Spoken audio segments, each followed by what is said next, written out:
요한복음 2장 12절에서 22절에 있는 말씀 우리 다 같이 합독하십니다. 그 후에 예수께서 그 어머니와 형제들과 제자들과 함께 가버나움으로 내려가셨으나 거기서 여러 날 계시지는 아니하시니라.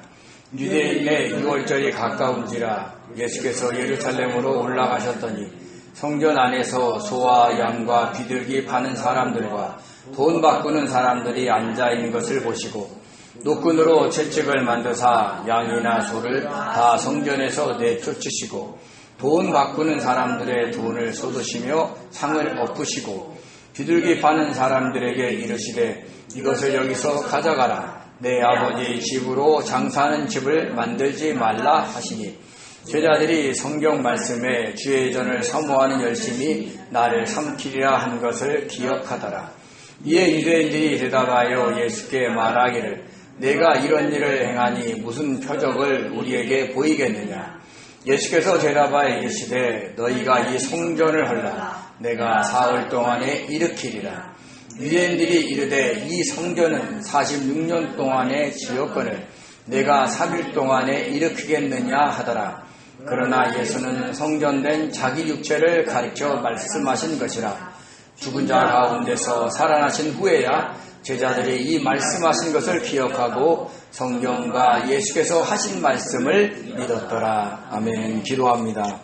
전능하신 하나님 감사합니다. 하나님이 살아 역사하심을 믿습니다. 오늘 이 귀한 말씀 속에서 하나님 함께 역사하여 주시고 우리들의 심령 속에서도 함께 하셔서 귀한 말씀이 아버지 성령의 열매로 맺게 하여 주옵소서. 감사하며 예수님의 이름으로 기도드립니다. 아멘. 아멘. 예수님의 인성을 부인하는 영지주의자들에 맞서 사도 요한은 예수님을 육신이 되어 오신 하나님으로 소개했습니다. 완전한 신성과 완전한 인성을 갖추신 분이심을 증명하려고 한 것입니다. 특히 예수님을 성부 하나님의 아들이며 성부 하나님과 동등한 하나님이심을 강조하기 위해서 요한복음 1장과 2장을 창세기 1장과 2장에 빗대어 기록을 했습니다. 7일 창조에 맞게 시간을 배정한 겁니다. 이튿날이라는 단어를 요한복음 1장 29절, 35절, 43절에 쓰고 그리고 사흘째 되던 날이라는 단어를 2장 1절에 사용하면서 7일을 맞췄습니다. 그리고 그 날에 가나 혼인잔치 이야기를 했습니다. 마지막 날에 우리가 신부로서 신랑이신 예수님과 함께 혼례를 올릴 것을 예표한 것입니다. 요한복음 1장에서 주님이 만난 마지막 제자는 나다나엘이었습니다. 그 사람은 갈릴리 가나 출신으로 율법을 연구하면서 구약의 선지자들이 예언한 메시아가 오기를 고대하던 사람이었습니다. 솔로몬 때 누렸던 평안의 시대가 오기를 바라며 무화과 나무 아래에서 자주 기도를 했던 것입니다. 그래서 무화과 나무 아래에 있는 것을 보았다라고 말씀하신 주님의 말씀을 탐복하면서 제자들 중에서 가장 먼저 믿음의 고백을 했습니다. 라삐요, 당신은 하나님의 아들이시오. 당신은 이스라엘의 임금이로소이다 라고 말입니다. 그러자 주님께서 그에게 이보다 더 큰 일을 볼 것이다 라고 했고 제자들에게 하늘이 열리고 하나님의 사자들, 즉 천사들이 인자 위에 오르락내리락 하는 것을 볼 것이다 라고 말씀하셨습니다. 이 예언의 말씀이 곧바로 이루어진 것이 바로 나다나엘의 고향인 갈릴리 가나에서에 있었던 혼인잔치였습니다. 이 잔치에 예수님과 제자들도 초대되었습니다. 예수님의 어머니 마리아는 그 집안에 친분이 있었는지 일찍 와서 초대 손님이 아닌 그 주방 일을 도와주고 있었던 것 같습니다. 그 잔치에 생각보다 많은 손님이 왔습니다. 정결 예식에 사용하는 6개의 돌 항아리가 다 동인할 정도로 사람이 온 겁니다. 문제는 그렇게 많은 사람이 와서 준비한 포도주가 떨어졌다는 겁니다. 혼인잔치에서 포도주나 다른 음식이 떨어졌다는 것은 그 집안의 수치이며 오랫동안 마을 사람들의 조롱거리가 될 수 있었습니다. 그래서 예수님의 어머니가 예수님에게 포도주가 떨어졌다라고 말했습니다. 어머니의 부탁이지만 예수님은 아직 내 때가 이르지 아니하였다라고 하면서 곤란해 하셨습니다. 그런데 예수님의 어머니는 그 예수님의 그 곤란함을 뒤로하고 하인들에게 예수님이 무엇을 명하든지 무조건 따르라라고 당부를 합니다. 어머니의 부탁과 그리고 곤란에 처한 이웃의 사정을 외면할 수 없었던 예수님이 하인들에게 정결 예식에 사용하는 6개의 돌 항아리에 물을 채우라고 하셨습니다. 하인들이 9가지 물을 채우자 이제는 연회장에게 갖다 주라라고 하셨어요. 그러자 그 물이 갖다 주는 사이에 맛 좋은 포도주가 되었고 그 맛을 본 연회장은 신랑을 불러 칭찬까지 했습니다. 이로 인해서 혼인잔치가 성황리에 잘 마치게 된 겁니다. 이 모든 장면을 제자들이 봤습니다. 특히 나다나엘은 자신의 고향에서 주님이 예언하신 이보다 더 큰 일을 직접 목도한 것이고 또 이런 일이 이루어지려면 보이지 않는 세계, 즉 영적 세계에서는 예수님 위로 하나님의 천사들, 즉 사자들이 오락내락 했을 것입니다. 그 예언의 실상을 제자들도 본 것입니다. 그래서 그들이 예수님을 진심으로 믿었더라라고 이야기를 한 것입니다. 뭔가 놀라운 일들을 경험해야 거기에 믿음이 싹트는 겁니다. 그런데 왜 예수님은 다른 통도 있었을 텐데 정결 예식에 사용하는 돌 항아리를 사용하셨을까요? 마침 거기가 비어서 사용했을까요? 그 항아리에 담긴 물은 밖에서 들어오는 가족이나 손님들의 손을 씻었고 그리고 잔과 대접을 씻었습니다. 그러니까 정결하게 한 겁니다.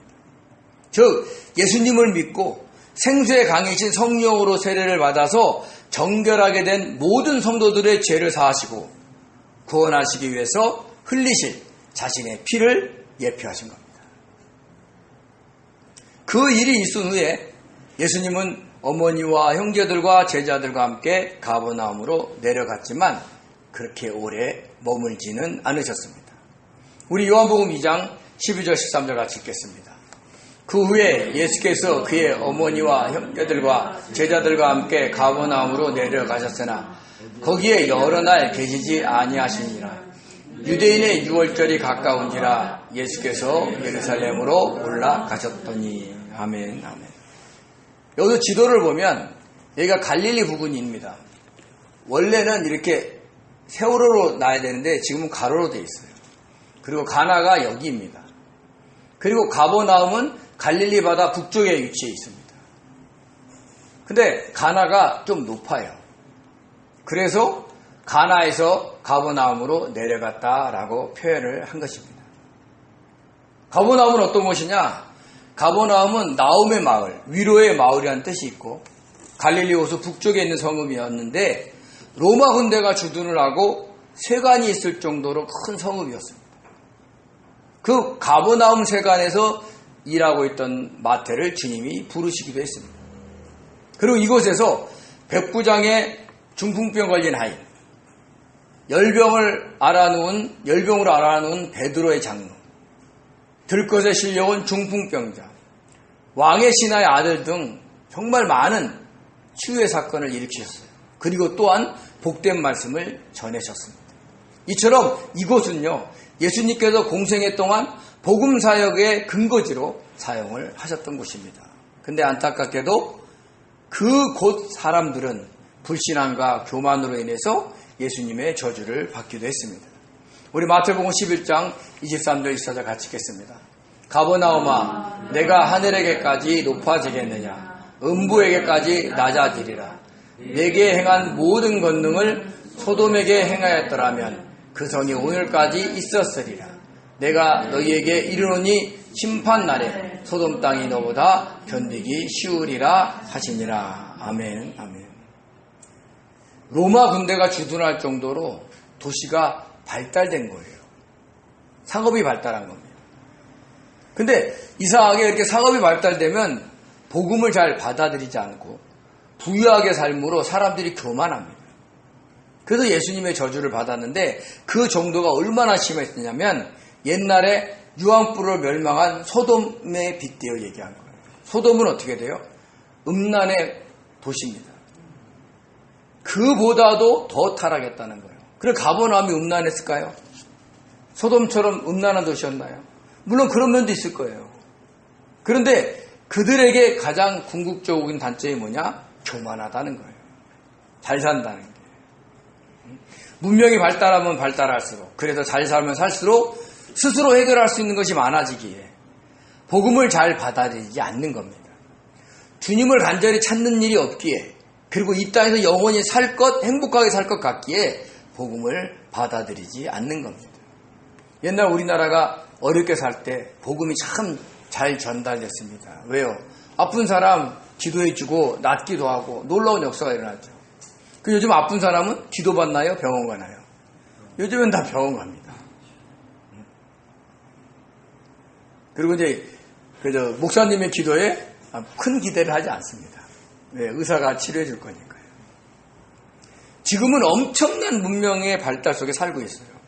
AR 시대에 진입하고 있어서 과거보다 정말 인간들이 할 수 있는 일이 더 많아지게 됩니다. 그러면 어떻게 됩니까? 자신들이 대단한 존재인 줄 알고 불신자들은 복음을 받아들이지 않을 것이고 신자들은 믿음이 흔들리기 시작합니다. 믿어야 되는데 과학이 더 발달되는 거예요. 100년도 안 되는 인생을 살 것이면서 영원히 살 것처럼 영원한 나라보다 이 땅에 더 마음을 두고 살아가게 될 것입니다. 그러면 어떻게 돼요? 가버나움처럼 되는 거예요. 주님의 책망을 들으며 불못에 떨어질 수가 있는 겁니다. 그래서 이렇게 문명이 발달할수록 저와 여러분 어떻게 되느냐? 더 주님의 뜻을 묻고 살아가야 합니다. 내가 충분히 할 수 있는 일을 하더라도 주님 이거 어떻게 할까요? 내가 무슨 말 할까요? 이렇게 주님께 의지하며 살아가야 돼요. 그래야 우리가 그날에 주님의 칭찬과 상급을 받을 줄 믿습니다. 예수님이 가버나움에 오래 머물지 않는 이유는 곧 6월절이 다가오기에 예루살렘으로 올라가야 했기 때문입니다. 그런데 사도 요한은 다른 복음서와 달리 그냥 6월절이라 하지 않고 유대인의 6월절이라고 했어요. 왜 그랬을까요? 그것은 유대인들이 예수님을 적대시했기 때문입니다. 결정적으로 예수님을 십자가에 못 박으라고 그들이 소리쳤기 때문입니다. 언제적 일이에요? 아주 오래전의 일이잖아요. 근데 사도 요한이 그것을 기억하고 있는 거예요. 그래서 요한복음을 쓸 때 정결 예식도 2장 6절에 유대인의 결례, 또 요한복음 2장 13절과 6장 4절에 유대인의 명절 6월절에 이렇게 기록을 하는 거예요. 그러니까 유대인들로 인해서 예수님이 십자가에 못 박혀 죽은 것에 대한 그 속상함, 그 서운함이 아직도 남아있었기 때문에 그것이 자연스럽게 되어 나온 것입니다. 한편 이스라엘 백성들은 20세 이상의 장정은 무조건 1년에 3번 예루살렘 성전에 올라가야 합니다. 6월절과 함께 시작하는 무교절, 맥주절, 수장절에는 꼭 그렇게 해야 하는 거죠. 왜요? 율법에 나와 있기 때문에 그래요. 우리 출애굽기 23장 15절에 17절 같이 읽겠습니다. 너는 무교병의 절기를 지키라. 내가 내게 명령한 대로 아비볼에 정한 때에 이래 동안 무교병을 먹을지니 이는 그 달에 내가 애굽에서 나왔음이라. 빈손으로 내 앞에 나오지 말지니라. 맥주절을 지켜라. 이는 내가 수고하여 밭에 뿌린 것의 첫 열매를 거둠이니라. 수장절을 지키라. 이는 내가 수고하여 이룬 것을 연말에 밭에서부터 거두어 저장함이니라. 내 모든 남자는 매년 3번씩 주 여호와께 보일지니라. 아멘. 주님께, 하나님께 보일 방법이 뭐예요? 성전에 나오는 겁니다. 그래서 이 율법에 따라서 예수님과 제자들도 예루살렘으로 올라갔습니다. 당연히 그들은 성전으로 갔습니다. 그때 그 성전을 오늘날 뭐라고 얘기하냐면 헤롯 성전이다 얘기를 해요. 바벨론 포로에서 돌아온 백성들이 무너졌던 그 솔로몬 성전 터 위에 제2의 성전을 짓습니다. 누구의 지도하에서? 수룹바벨의 지도하에서. 그래서 그걸 수룹바벨 성전이라고 하죠. 근데 그 성전은 포로에서 돌아온 백성들이 많은 재물이 없었기 때문에 처음 솔로몬 성전보다 아주 초라했어요. 그래서 솔로몬 성전을 아는 노인들은 통곡을 하고 젊은이들은 그래도 성전을 지었다고 좋아했다라고 이야기를 했던 겁니다. 그리고 몇백 년이 지났으니까 얼마나 낡았겠어요. 당시 이스라엘은 헤롯 대왕이 로마 황제의 허락을 받아서 통치하고 있었어요. 근데 이 헤롯 대왕은 유대인이 아닙니다. 에돔 족속이었어요. 그래서 유대인들이 따르질 않는 거예요. 왜? 자기네들 민족이 아니니까. 그래서 로마 황제의 허락을 받았기 때문에 어쩔 수 없이 그의 통치를 받지만 늘 불만을 품고 있었어요. 이것을 잘 알고 있던 헤롯 대왕은 유대인들이 아주 소중하게 여기는 그 성전, 즉 스룹바벨 성전을 증축하기 시작했습니다. 그들의 환심을 사기 위해서 그런 겁니다. 그리고 그것을 일부러 오랫동안 증축을 합니다. 요즘 우리나라 건축을 하면 어떻습니까? 애지간한 빌라는 막 3, 4개월이면 금방 이렇게 지어버립니다. 근데 그걸 아주 오랫동안 했어요. 그러므로 예수님과 제자들이 성전에 갔을 때 한창 증축 공사를 하고 있었을 것입니다. 성전의 구조를 보면 잘 보일지 몰라도 이렇게 생겼어요. 그래서 처음에 이방인 애들이 맨 가에 있고, 그리고 잘 안 보이지만 그 다음 안쪽으로 여인들의 뜰, 즉 이스라엘의 여인들이 거기까지 들어갈 수 있는 뜰이 있어요. 그리고 그 다음에는 이스라엘의 남자 뜰이 있고, 그 안쪽으로 제사장의 뜰이 있고, 그 안쪽으로 성소와 지성소가 있었습니다.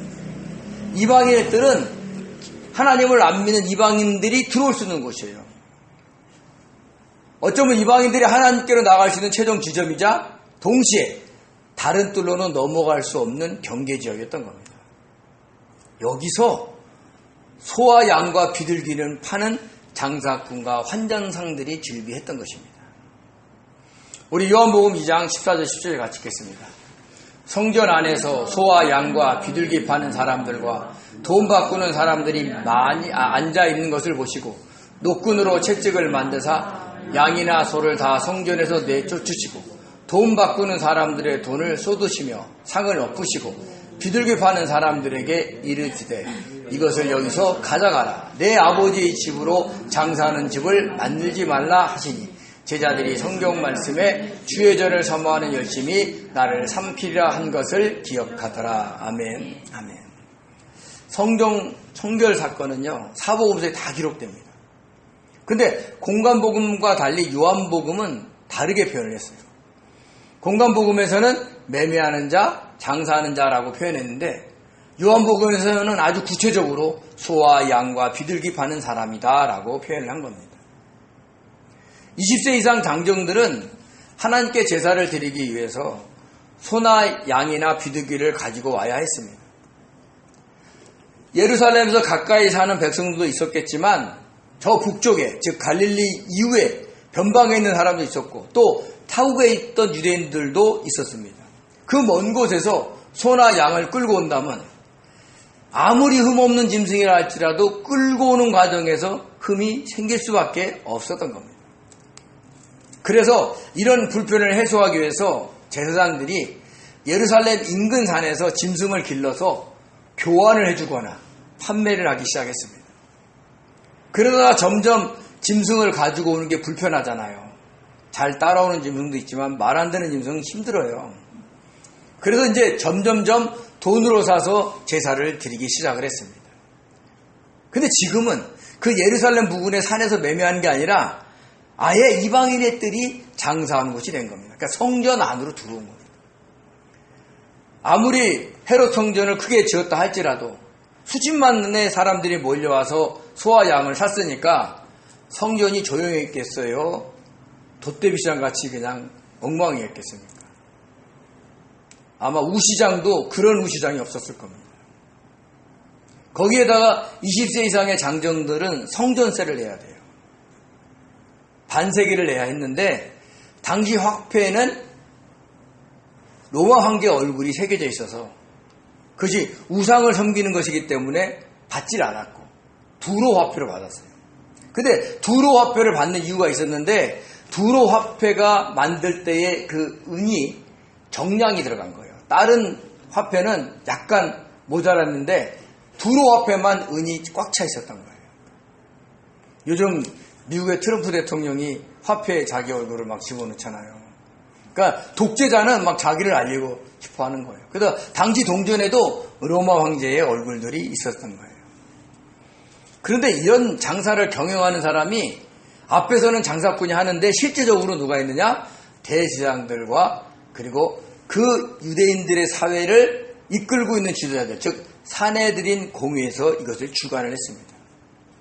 짐승을 팔아서 번 돈으로 환전 수수료로 막대한 부를 축적하고 있었던 거예요. 그래서 매매를 더 원활하기 위해서 성전 안에 있는 이방인의 뜰까지 사용하게 허락을 한 겁니다. 이에 격분하신 예수님께서 노끈으로 채찍을 만들어 소와 양을 다 내쫓으셨어요. 당시 성전 안에는 막대기나 칼이나 어떤 채찍도 갖고 올 수가 없어요. 무기를 갖고 올 수 없는 겁니다. 그래서 거기서 노끈으로 만든 거예요. 노끈, 스코이니오는요, 골풀로 만든 끈, 줄이란 뜻이 있는데 우리나라 말로 하면 지프로 새끼를 꼬는 거나 마찬가지예요. 그래서 이 골풀은 아주 즐겨서 우리나라에서도 집신이나 돗자리로 만들기도 했습니다. 그 자리에서 노끈으로 채찍을 만들어서 소와 양을 내쫓으신 거예요. 근데 이상하게 엄청나게 소란이 있었을 거 아니에요. 장사하는 사람들이 당황했을 거 아니에요. 소와 양을 파는 사람들이 저처럼 연약한 사람이 아니었을 거 아니에요.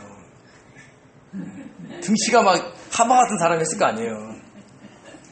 제가 생각보다 연약합니다.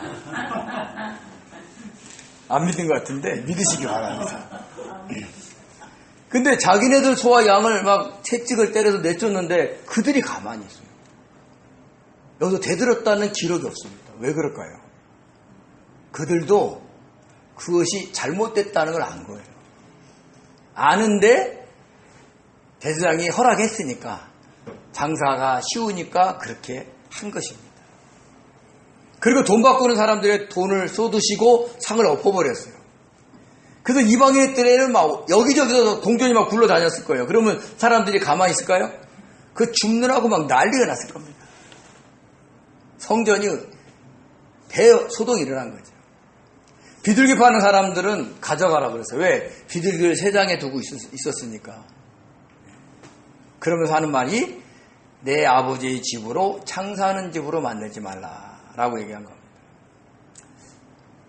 사실 요즘 성도들 중에는 개인의 영업을 위해서 오시는 분들도 있어요.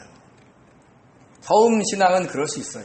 그러다가 이제 점점 믿음이 들어가면 거기에서 벗어나기도 하는데 인간은 그런 자기의 목적에 있어서 교회에 오기도 하는 겁니다.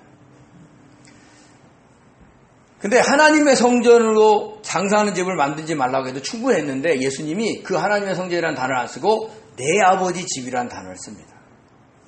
여기서 사도 요한이 예수님께서 하나님의 아들이심을 강조하고 있는 겁니다. 근데 다른 복음서에서는 이 문장이 없고 이사야 56장 7절의 말씀을 이용해서 내 집은 만민이 기도하는 집이라 일컬음을 받으리라 라고만 했어요. 요한복음에서는 장사하는 집으로, 공관복음에서는 기도하는 집으로 달리 표현을 한 것입니다. 그런데 그 예수님이 막 그 하시는 모습을 제자들이 보면서 갑자기 시편 69편 9절이 떠오르는 거예요. 주의 전을 사모하는 열심이 나를 섬기리라 한 말씀입니다. 우리 한번 같이 읽어볼까요? 시편 69편 8절에서 11절입니다. 내가 나의 형제에게는 객이 되고 나의 어머니의 자녀에게는 낯선 사람이 되었나이다. 주의 집을 위하여는 열성이 나를 삼키고 주를 비방하는 비방이 내게 미쳤나이다. 내가 곡하고 금식하였더니 그것이 도리어 나의 욕이 되었으며 내가 굵은 배로 내 옷을 삼았더니 내가 그들의 말거리가 되었나이다. 아멘. 이 시편은 다윗의 고백입니다. 한마디로 말해서 다윗이 하나님을 막 잘 섬기려고 하니까 어머니의 형제들이 그들에게 버림을 받고 그리고 막 금식하고 곡하는데 모욕거리가 되고 회개하고 굵은 배를 입어도 비방거리가 되었다고 하는 거예요. 그러니까 무엇을 하든지 간에 조롱거리가 된 겁니다. 이 세상을 살아가는 사람들은 사탄이 지배하는 방식인 이 세상의 흐름과 풍조에 따라 살아갑니다. 다 그래요. 다른 사람이 어떻게 되든 자신만 잘 살면 된다는 생각이 대부분 지배를 하고 있습니다. 물질 만능주의, 출세지상주의, 경쟁 승리주의가 팽배하여서 야국강식의 법칙이 처절하게 적용되는 동물의 세계보다 더 잔인한 세상이 되었습니다. 그런 흐름 속에 주님을 믿는 자로서 우리가 살아간다는 것은 많은 것을 포기하고 빼앗기며 살아가야 한다는 걸 아셔야 됩니다. 물질의 신인 만몬신의 노예가 되지 않기 위해, 다른 사람에게 피해를 주지 않기 위해 많은 것을 내려놓고 살아가야 한다는 것입니다. 주를 향한 열심이 우리 자신을 삼키게 해야 하는 거죠. 그로 인해 힘든 삶을 살 수도 있습니다. 그러나 그렇게 살아야 한다는 것을 잊지 마시기 바랍니다. 자, 이 일로 인해서 유대 지도자들은 예수님의 대적자가 되었고 그로부터 엄청난 경계와 핍박을 받게 되었습니다. 사실 예수님은요, 가나 혼인잔치에서 아직 내 때가 이르지 아니었다고 하면서 어머니 마리아의 부탁을 아주 곤란해했습니다. 그래도 며칠이 지나지 않아서 자신이 그냥 자신의 정체를 드러낸 행동을 한 거예요. 왜 그랬을까요?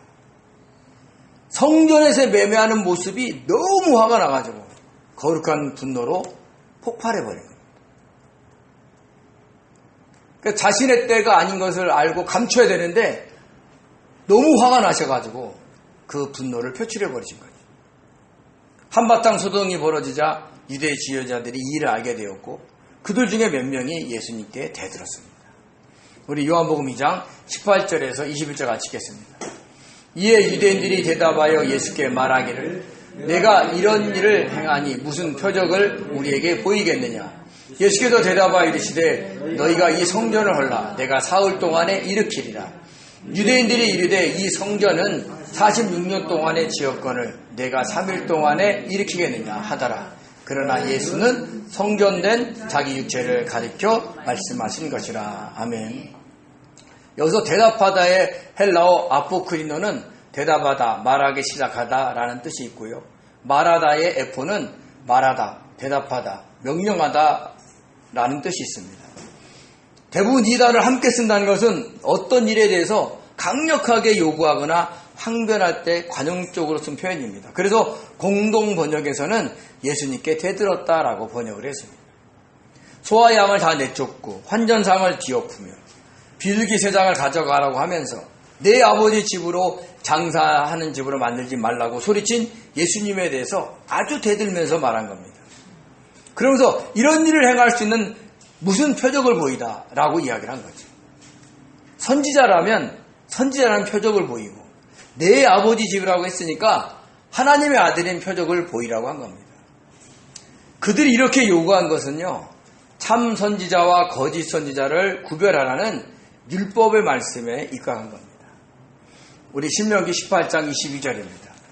만일 선지자가 있어 여호와의 이름으로 말한 일에 증언도 없고 성취함도 없으면 이는 여호와께서 말씀하신 것이 아니요 그 선지자가 제 마음대로 한 말이니 너는 그를 두려워하지 말라. 그 사람이 선지자라면 그가 여호와의 이름으로 말한 일은 반드시 이루어진다, 안 이루어진다? 안 이루어진다는 얘기를 하는 거예요. 요즘 막 유튜브에서 막 주님께 직접 음성 들었다고 올리시는 분들이 있습니다. 정치에 대해서도 막 얘기를 해요. 근데 안 맞아요. 그러면 그 사람이 주님의 음성을 들었을까요? 아니면 자기가 원하는 얘기를 했을까요? 우리가 그것을 구별해야 된다는 거예요. 이렇게 선지자를 구별하는 방법이 이루어지느냐 이루어지지 않느냐는 거죠. 이것을 표적이 있느냐 없느냐라고 표현을 한 겁니다. 그래서 유대인들은 무슨 일 하든지 항상 표적을 구해요. 그래서 사도 바울은 이렇게 표현했죠. 우리 고린도전서 1장 22절 같이 읽겠습니다. 유대인은 표적을 구하고 헬라인은 지식을 찾으나. 아멘. 이렇게 표적을 요구하자 예수님도 강력하게 대항하셨습니다. 대답하여 이르시되라고 했는데 이는 앞에서 유대인들이 대들 때 썼던 관용어를 그대로 쓰였어요. 그러니까 한치의 물러남도 없이 대항하신 겁니다. 그러면서 너희가 이 성전을 헐라 내가 사흘 동안에 일으키리라 라고 했어요. 근데 이때 성전은요 히에론이 아니라 나오스입니다. 히에론은 아까 막 이방인들 막 여인들의 뜰 있던 것처럼 그 전체를 포함한 거예요. 저와 여러분이 아까 본 그림이 히에론이에요. 근데 나오스는 뭐냐? 성소와 지성소를 의미해요.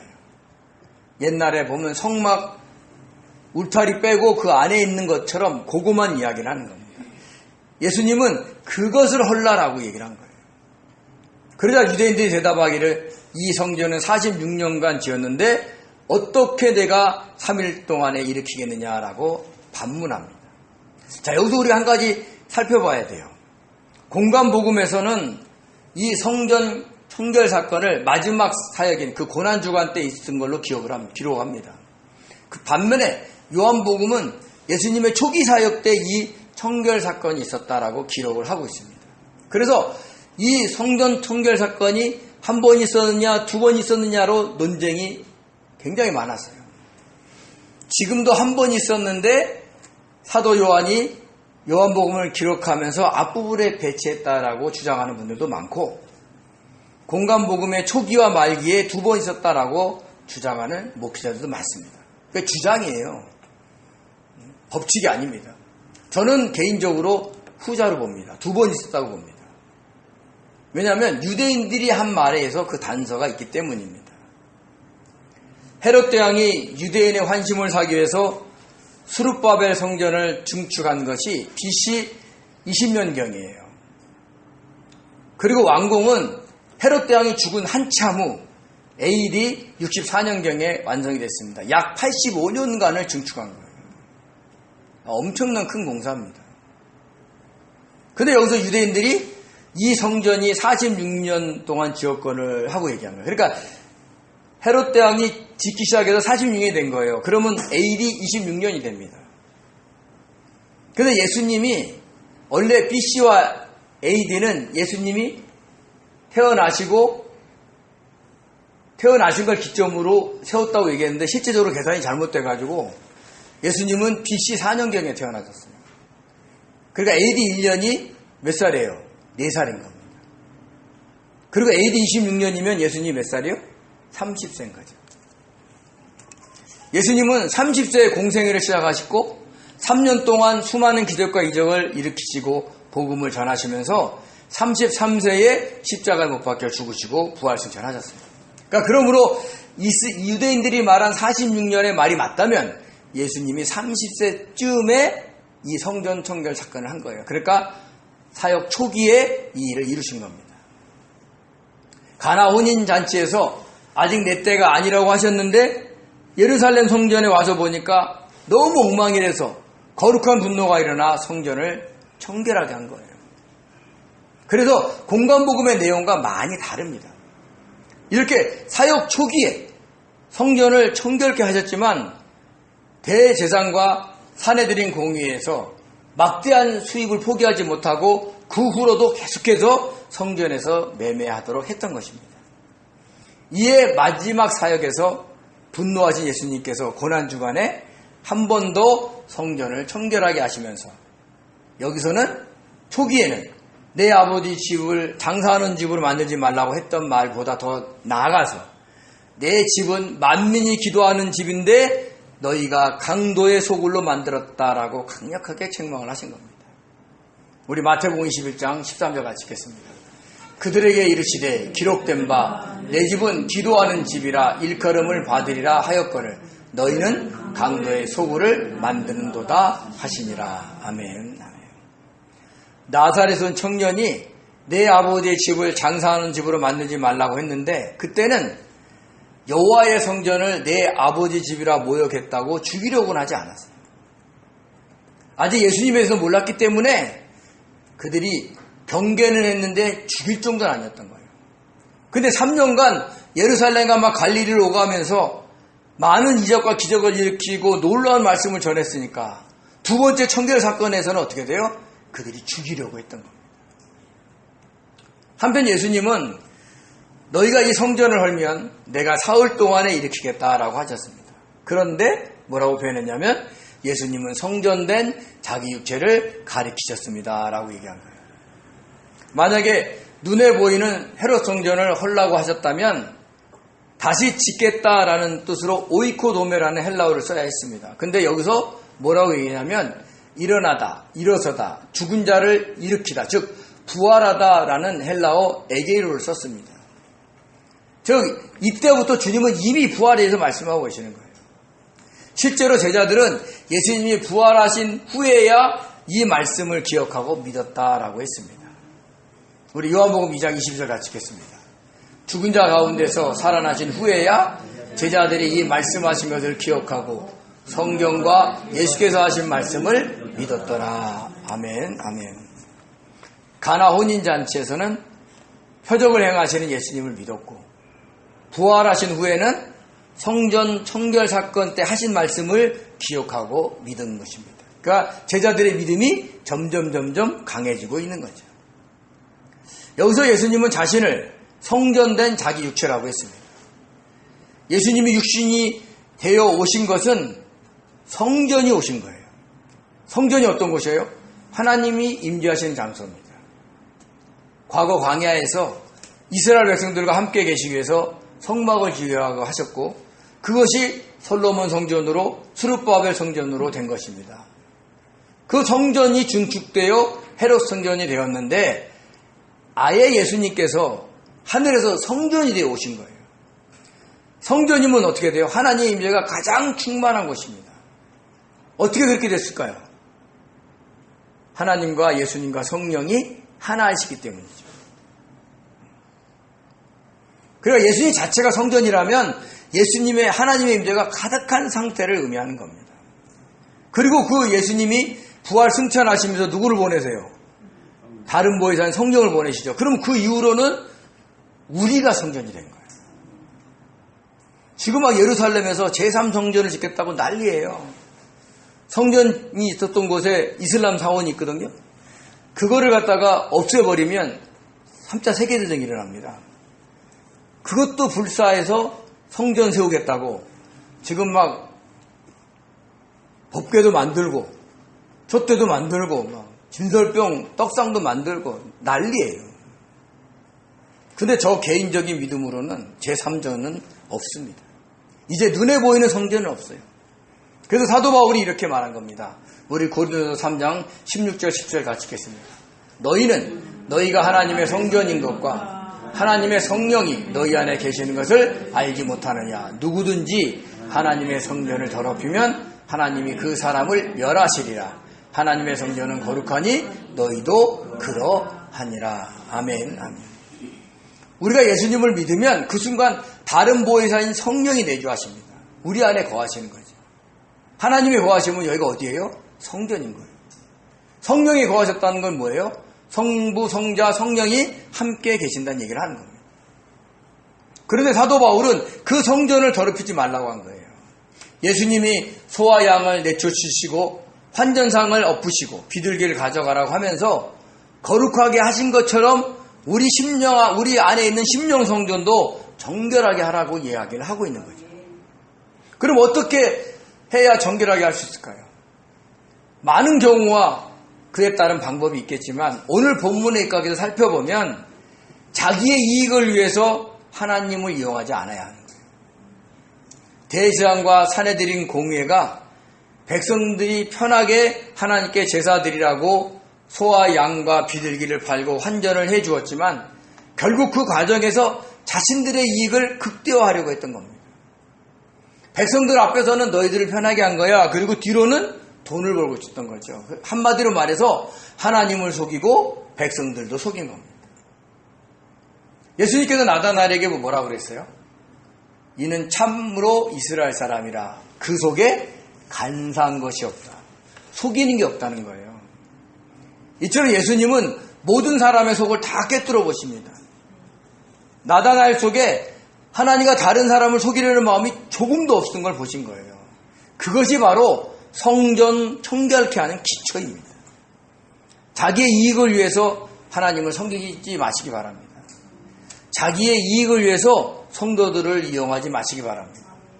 자칫 만몬신의 노예가 될 수 있습니다. 그러면 대제사장을 비롯하여 유대 지도자들이 타락한 것처럼 우리도 그럴 수 있다라는 것을 잊지 마시기 바랍니다. 오늘 한국교회는 목회자들의 물질 문제와 도덕 문제로 아파하고 있습니다.